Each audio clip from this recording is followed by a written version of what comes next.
በክርስቶስ ቤት ውስጥ እሱ ደሙን ያፈሰሰለት ሰው ይታረዳል፣ ይገደላል። የቤተ ክርስቲያን ሰላም ይናፍቀኛል። የቤተ ክርስቲያን ሰላም የክርስቶስ ደም ብቻ የሚሰበክበት ገንዘብ ዋዙን ጠቅሎ ወጥቶ ሰው ከክርስቶስ ጋር የሚኖርበት ቀን ይናፍቃል። ይሄ እኛ ያለው በእኛ እጅ ነው። ቤተክርስቲያን መከራ ውስጥ ናት።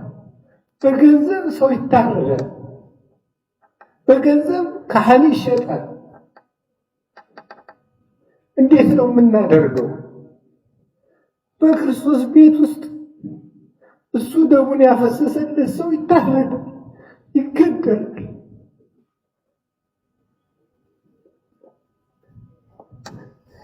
እየተሰደድን ነው። እኛ እኮ ከቤተ ክርስቲያን ውስጥ የቆምን ይመስለናል እንጂ ስደተኞች ነን። እና አባቶችን ልናስብ ይገባል። ሁሉ እንደሆነ ያልፋል። የበላም እንዳልበላ ይሆናል፣ የለበሰም እንዳልለበሰ ይሆናል።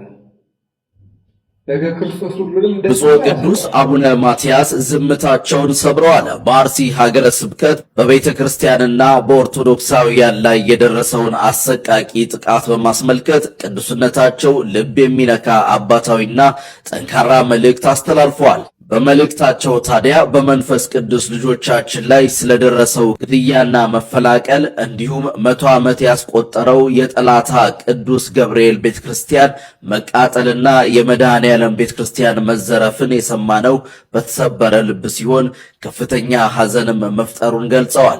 በጥቃቱ እስከ መቼ የሚል የቁጭት ጥያቄ በሁላችንም ልብ ውስጥ ተፈጥሯል ሲሉ ገልጸዋል።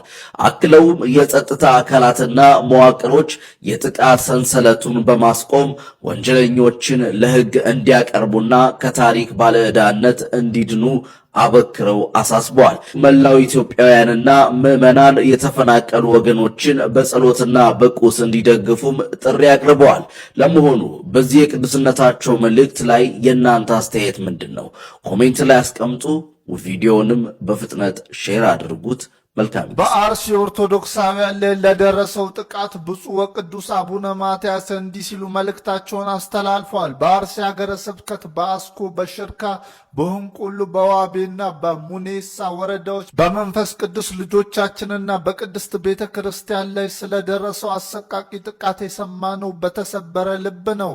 የእምነት ነጻነት ተደፍሮ 100 ዓመታትን ያስቆጠረው የጠለታ ቅዱስ ገብርኤል ቤተ ክርስቲያን በተቃጠለበት እንዲሁም የካራ ኩፍቴና መድኃኔዓለም ቤተ ክርስቲያን በተዘረፈበት በዚህ ክፉ ቀን በርካታ ምዕመናን በግፍ መሰዋታቸውና በመቶዎች የሚቆጠሩ ወገኖቻችን ከቀያቸው መፈናቀላቸው ቤተ ክርስቲያናችንን በእጅጉ ያሳዘነ ክስተት ነው።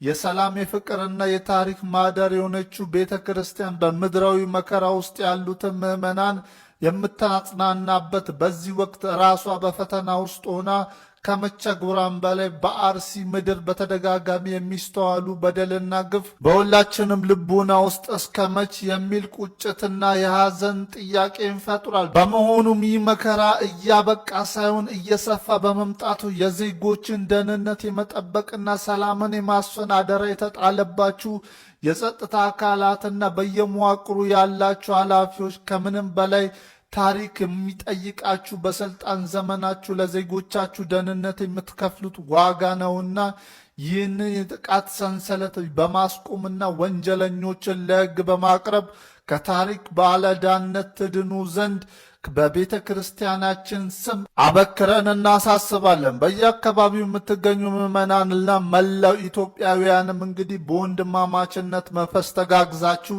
የተፈናቀሉ ወገኖችን በመደገፍና በጸሎት ከቤተ ክርስቲያን ጎን እንድትሆኑ ጥሪያችንን እናቀርባለን። በመጨረሻም ቤተ ክርስቲያናችን ለሰላም፣ ለይቅርታና ለሰው ልጆች ክብር ሁልጊዜ የምትቆም መሆኑን በመግለጽ ይህንን ይህንን የያዘን ሰዓት አምላካችን በምህረቱ ያሳልፍልን። የሞቱትን ነፍሶቻቸውን በመንግስቱ ይቀበልልን፣ የተጎዱትንም በቸርነቱ ያጽናናልን በማለት አባታዊ የያዘን መልእክታችንን በእግዚአብሔር ስም እናስተላልፋለን። እግዚአብሔር አምላክ ኢትዮጵያንና ህዝቦቿን ይባርክ። ሀገር እስኪመስል ድረስ ምስራቅ አርሲ ምስራቅ አርሲ እንዲህ እየተተነተነ ቦታቸው እየተነገረ ሰው የታረደበትና የተገደለበት ቤቶቻቸው የተቃጠሉበት እየተነገረ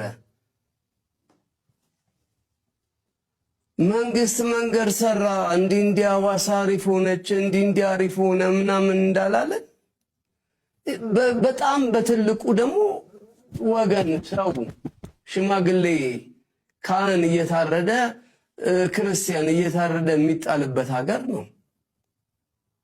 አድርንቀን ሳንጨርስ ሐዘናችን ይበዛል።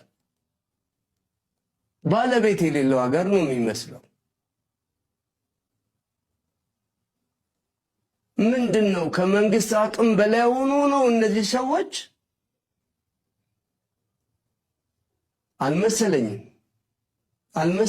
እኔ ምንም ከመንግስት አቅም በላይ ሆኖ አይደለም። ምን ማለት ነው? ሰላም አይቀድምም?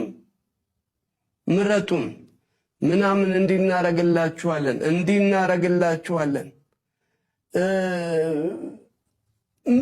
ምንም በቃ ሰላም ካልሰራ መንግስት አንደኛው ስራው ሰላም ነው። አርሲ ውስጥ ሀፐን ያደረገው ነገር ሁላችሁም ሰምታችኋል። እዚህ ጋር ከጀርባ የምታዩት የአርሲ ሀገረ ስብከት ለቅዱስ ሲኖዶስ ለጠቅላይ ቤተ ክህነት የላከው ደብዳቤ ነው፣ የሪፖርት ደብዳቤ ነው። እዚህ ሪፖርት ላይ እንግዲህ በ4 ፖይንቶችን አንስቷል የደረሱ ጉዳቶችን። አንደኛው 101 ዓመት ያስቆጠረ ቤተክርስቲያን መቃጠሉንም አሳውቋል። ሁለተኛ ደግሞ 9 የሚሆኑ የእምነቱ ተከታዮች እንግዲህ ህይወታቸው በአሰቃቂ ሁኔታ አልፏል ይላል ሪፖርቱ። ሶስተኛ የተለያዩ የጸሎት ቦታዎች መቃጠላቸውና እንዲሁም አራተኛ ደግሞ 280 የሚሆኑ አባወራዎች በዚህ ጥቃት ምክንያት መፈናቀላቸውን ሜንሽን አድርጎ እንግዲህ ሪፖርቱን አቅርቧል ለጠቅላይ ቤተ ክህነት። እንዲሁም ጸሎት እንዲደረግለት ጠይቋል። የእምነት ተቋማት ከቅርብ ጊዜ ወደ ኢትዮጵያ ውስጥ የእምነት ተቋማት በፊት ታቡ የነበሩ የሚከበሩና ታቡ የነበሩ የእምነት ተቋማት ከቅርብ ጊዜ ወዲህ በተለይ ከሞጣው ኢንሲደንት በኋላ ኖርማላይዝ እየተደረገ መጥቷል። የእምነት ተቋማትን ማጥቃት የእምነት ተቋማት እንኳን ሊጠቁ ይቅርና በጦርነት መሃል እንኳን ራሳቸው ቢገኙ ጦር ሜዳ መሃል እንኳን ቢገኙ መጠለያ ሊሆኑና ሊከበሩ የሚገቡ ነበሩ። ነገር ግን አንፎርቹኔትሊ በተደጋጋሚ ኖርማላይዝ የተደረገ መጥቶ እንግዲህ ኖርማል ዜና ሆኗል። የእምነት ተቋማት ተቃጠሉ፣ ወደሙና የሚሉ ነገራቶች ኖርማል ዜና እንዲሆን ሆኗል። ይህ የሆነው እንግዲህ አለማውገዛችን ነው። በበቂ ሁኔታ አለማውገዛችን ነው። የሆነ የእምነት ተቋም ሲወድም ነው የኔ የእምነት ተቋም አይደለም ምን አገባኝ የሚል አቲቲዩድ አለብን፣ አብዛኞቻችን አለብን። አንዳንዶቻችን ደግሞ ለኛም የጠቀመ እየመሰለን ምንደግፈውም አለ። የሆነ የሌላ እምነት ተቋም ሲቃጠል ምናምን ለኛ የሚጠቅመን የሚመስለንም አለን። ነግበኔ የሚባል ነገር አለ። የአንድ የእምነት ተቋም መውደም ኖርማላይዝ ከተደረገ ነገ በአንተ የማይመጣበት ምንም አይነት ምክንያት የለም። ሁላችንም የእምነት ተቋማትን ታቡ ልናደርግ ይገባል። ሪስፔክት ተደርገው የእምነት ተቋማትን መንካት በጣም ከባድ ነውር ሊሆን ይገባል። ነገር ግን ከሞጣው ኢንሲደንት በኋላ ሞጣ ላይ ከነበረው ኢንሲደንት በኋላ በተደጋጋሚ እነዚህ አይነት ነገራቶች ሀፕን ሲያደርጉና እንደ ኖርማል ዜና ሰምተን ስናልፋቸው ታይቷል ማለት ነው። ለማንኛውም ይህ ሪፖርት ወጥቷል። እንግዲህ ምን አይነት እርምጃ እንደሚወሰድና ምን አይነት እንትን እንደሚኖር ኢትስ ክሬዚ ለማሰብ ራሱ ኢትስ ክሬዚ። ለማንኛውም ግን ሁላችንም ከዚህ ልንማር የሚገባው ምንድነው? የማንም የእምነት ተቋም ሊነካ እንደማይገባና እንደዚህ አይነት ነገራቶች ሀፕን ሲያደርጉ ሪጋርድለስ ኦፍ አወር ሪሊጅን የትኛውም ሃይማኖት ተከታይ ነን ሃይማኖትም አይኑረን ሰው የሚያምንበት የእምነት ተቋም ግን ሊነካ እንደማይገባ ሁላችንም አንድ አይነት አቋም ሊኖርን ይገባል። በዚህ ጉዳይ ላይ ልንከፋፈልና ይሆናል ልንደግፍ ምናምን የሚገባበት ምክንያት ያለ አይመስለኝም። የእምነት ተቋም ሊከበር ይገባል። እንደ እስልምና ደግሞ እንደምታውቁት ጦር እንኳን ሲያዘምቱ ኸሊፎቹ ጦር እንኳን ሲያዘምቱ ከሚሰጧቸው ዋነኛ ትእዛዛቶች ውስጥ አንደኛው የእምነት ተቋማትን እንዳትነኩ፣ የማንኛውም እምነት ተቋማትን እንዳትነኩ፣ ያ ብቻ ሳይሆን ራሳቸውን ለእምነታቸው ብሎ ያገለሉና እዛ እምነት ተቋማት ውስጥ ያሉ የሃይማኖት የእምነት ተከታዮችን እንዳትነኩ የሚል በጣም ስትሪክት ትእዛዝ ይታዘዙ እንደነበረ እንደ እስልምና ታውቃላችሁ። ኸሊፎች ጦራቸውን ሲያዘምቱ እና አቡበክር እና ዑመር ምናምን ጦራቸውን ሲያዘምቱ ይህ የማይጣስ መመሪያ ነበረ። በእስልምና እንደዚህ አይነት ነገራቶች አሉና በጦርነት መሃል እንኳን ያገኛችሁትን የጠላት ቤተ እምነት እንዳትነኩ እየተባለ ነው የሚታዘዘውና በእስልምና ይህ አቋም አለ። በሌላኛውም እምነት ይህ ይኖራል ብዬ አስባለሁና የማንም የእምነት ተቋም ሊነካ አይገባም። ያው በዚህ ሪፖርት ላይ እንግዲህ ምን አይነት ምላሽ እንደሚሰጥ አሩን ነው። ለማንኛውም ግን ከዚህ በኋላ እንዲህ አይነት ነገራቶችን ሀፕን እንዳያደርጉ እኩል የትኛውም የእምነት ተቋም ሲነካ ልናወግዝ ይገባል ማለት ነው። ያሳዛኝ መረጃ አለ ለመላው ባለማዕተብ ኦርቶዶክሳውያን ከአርሲ ዞን ከዋቢ ሆንቆሎ የድረሱልን ጥሪ አለ። ይህን አሳልፋችሁ ጭፈራ ታዩ። የኛ ቪዲዮ ስለሚወርድ ቪዲዮ በመስራት ከጎናቸው ሁኑ። ጸሎት እያደረጋችሁ አስቧቸው። በትላንትናው ግንቦት 25 ብቻ በዋቢ ሆንቆሎ 30 የሚደርሱ ቤቶች የተቃጠሉ ሲሆን 6 ኦርቶዶክሳውያን ባለማዕተቦች ታግተው ያሉበት አይታወቅም። የሸሹትና ያመለጡት ደግሞ አረጋውያኑ በረሃብ በውሃ ጥም እየተሰቃዩ ይገኛሉ። በጫካ ውስጥ አምልጠውም ወደ ከተማ እንዳይገቡም ተከበዋል። ድረሱልን እያሉ ይገኛሉ። ለሚመለከተው ሕግ ክፍል ዘላቂ የሆነ መፍትሄ እንዲያገኙ የሕግ ከለላ እንዲያገኙ ባለማዕተብ ሆናችሁ ድምፃቸውን አታፍኑ። ስለ እግዚአብሔር ይሁንባችሁ። የኛ ቪዲዮ ስለሚወርድ ቪዲዮ እየሰራችሁ ድምፁ ናቸው። ከጎናቸው እንቆም። እኛ ባለማዕተብ ከጎናቸው ያልሆንን ወላዲተ አምላክ ማንም ከጎናቸው ሊቆም አይችልም። በአርሲ ስለደረሰው ጥቃት ባለስልጣኖቹ መረጃ የለንም ብሏል። ቢቢሲ በአርሲ በደረሰው ጥቃት ላይ መረጃ ለመጠየቅ ለኦሮሚያ ክልል ኮሚኒኬሽን ቢሮ ኃላፊ አቶ ኃይሉ አዱኛና የክልሉ ሰላምና ጸጥታ ቢሮ ኃላፊ ለአቶ አራርሳ መርዳሳ በተደጋጋሚ ቢደውልም ስልካቸው ባለመነሳቱ ምላሽ ማግኘት አለመቻሉን ገልጿል። ቢቢሲ አፋን ኦሮሞ የአርሲ ዞን ኮሚኒኬሽን ጽህፈት ቤት ኃላፊ የሆኑትን አቶ ሶሪ ወጊ በተፈጸመው ጥቃት ላይ ላቀረበላቸው ጥያቄ እስካሁን የደረሰን መረጃ የለም፣ እናጣራለን የሚል ምላሽ ሰጥተዋል። ጥቃቱ ከተፈጸመባቸው አካባቢዎች አንዱ የሆነው የሆንቆሎ ዋቤ ወረዳ አስተዳዳሪ ሐሰን መሐመድ ሰዎች ስለሞቱበትና ንብረት ስለወደመበት ክስተት መረጃ የለንም የሚል ምላሽ ነገን ለማየት የምትጓጉ ሰዎች ከስር ኮሜንት አድርጉልኝ። እኔ ነገን ማየት እፈራለሁ። እኔ እስቲ እናንተ የምትጓጉ ሰዎች ከስር ሜንሽን አድርጉልኝ እስቲ። እኔ ነገን ማየት የምፈራበት ብዙ ምክንያቶች አሉ። ምክንያቶቼንም መዘርዘር እፈራለሁ። አይደለም ነገን ማየት ሊያጓጓኝ ቀርቶ ማለት ነው።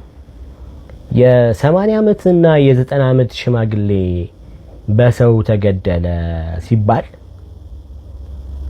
80 ዓመትና 90 ዓመት የማይታገሉትን የገደለ አንድ ሰው ወይም ደግሞ አንድ ቡድን ለኔ ያዝንልኛል ብዬ አላስብም። ስለዚህ ነገ ማየትን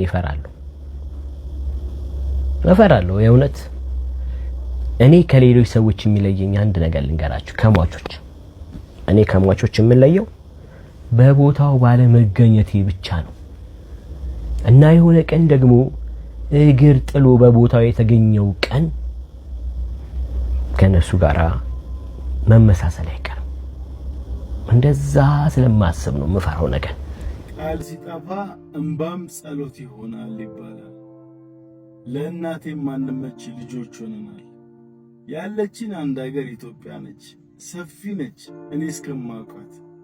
ግን አይምሯችን ጠበበና ወንድም በወንድሙ ላይ እርስ በርስ መጠላለፍ፣ እርስ በርስ መጠፋፋት ሆነ መጨረሻችን። አንዳንዴ ብዙ መናገር ፈለጋችሁ አቅም ያንሳችኋል። አንዳንዴ ደግሞ አይታችሁ ዝም ማለት ፈልጉና ደግሞ ውስጣችሁ ይጮሃል። መፍትሄው ምንድነው? እዚህ ጋር ገሚሱ ይታገታል፣ እዚህ ጋር ግማሹ በእምነቱ ምክንያት ይገደላል። እዚህ ጋር እንዳልኳችሁ ብዙ መናገር ትፈልጋላችሁ ግን አትናገሩ። ዝም ማለት ትፈልጋላችሁ ግን ዝም አትሉ። እኔ አንድ የመጨረሻ መልእክት ላስተላልፍ። ያለችን አንድ ሀገር ነች። እባካችሁ ገደልም አልገደልም ነገ መሞታችን አይቀርም። በተቻለ መጠን እንፋቀር፣ በተቻለ መጠን እንዋደድ። እባካችሁ የት ነው የምንሄደው? ሻውን የት ነው የሚኬደው? እኛ ግራ ገባን እኮ። ዝም ብላችሁ አስቡት። የአንድ ወረዳ አስተዳዳሪ እሱ በሚያስተዳደሩ ወረዳ ስር ላይ ከ30 በላይ ዜጎች ተገድለዋል። በመቶዎች የሚቆጠሩ ዜጎች ሜዳ ላይ ወድቀዋል። ከ200 በላይ መኖሪያ ቤቶች በእሳት ተቃጥለዋል።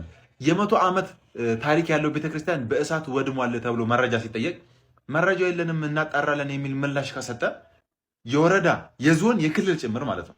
ታዲያ እነዚህ አስተዳዳሪዎች ባሉበት ወረዳዎች ዞኖች ስር ጉልበተኞች አቅመ ደካቢሶችን እንደፈለጉ ቢያገላብጧቸው ቢረግጧቸው፣ ጉልበተኛ እንደፈለገ ቢዘርፍ፣ ሙሰኞች ወረዳውና ዞኑን በሙስና ቢያጨቀዩ፣ ሴቶች ምንም የማያውቁ ህፃናት ቢደፈሩ መረጃው እንዴት ነው የሚኖረው? የአንድ ወረዳ አስተዳዳሪ ስራ ምንድን ነው? ምን ልሰራ ነው እዛ ጋር ቁጭ ያልከው? ወንበሩ ባዶ እንዳይሆን ነው ወይ? የማን ጎፈሬ ነው የምታበጠረው? እኔ ምንም ሊገባኝ አልቻለም። ነው እዛ ወንበር ላይ ቁጭ ያልክበትን ለምን እንደተቀመጥ ድጋሚ ቾክና ዳስተር ይዘን መተን አንተን ማስተማር አለብን? ምንድን ነው የምትሰሩት? እንዴት ነው የተሰበሰባችሁት? ከየት ነው የተሰኒት? እኛ እኮ ግራ ገባን። በመድኃኔዓለም ስም በአርሲ እንግዲህ ከሰሞኑ ሰምታችኋል አይደለ? የተፈጠረውን ነገር የዞኑ የወረዳው የክልሉ የጸጥታ አካላት አስተዳዳሪዎች ሲጠየቁ መረጃ የለንም እናጣራለን አሉ። ቤተክርስቲያን ነዷል፣ ምዕመናን በእምነታቸው ምክንያት እየተገደሉ ነው፣ ወደ ጫካ እየተሰደዱ ነው ተብሎ መረጃ ሲጠየቁ መረጃ የለንም።